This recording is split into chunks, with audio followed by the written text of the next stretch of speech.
Welcome to the Learning Pines YouTube. We hope this video helps. In this video, I will explain how to make white sauce without lumps. First, let's start with the foundation, a perfect roux. Begin by melting 2 tablespoons of butter in a saucepan over medium heat. Once melted, whisk in 2 tablespoons of all-purpose flour. Stir this mixture constantly for about 1 to 2 minutes until it forms a smooth paste. This step is crucial for preventing lumps later on. Now for the liquid. The key here is patience and a steady hand. Gradually pour in 1 cup of cold milk, adding only about 1/4 of it at a time. As you add the milk, whisk continuously and vigorously.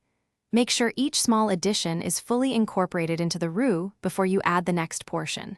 This slow and steady approach prevents the flour from clumping. Keep whisking. As the sauce heats, it will begin to thicken. Maintain a consistent whisking motion to ensure an even texture and prevent any lumps from forming at the bottom of the pan. Continue cooking for about 5 to 7 minutes, or until the sauce reaches your desired consistency and smoothly coats the back of a spoon. Don't rush this process. Finally, it's time to season your perfectly smooth white sauce. Add salt and freshly ground black pepper to taste.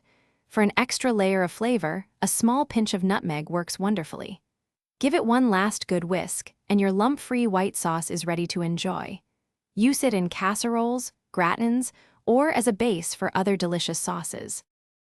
Thanks for watching. Consider subscribing if we helped you.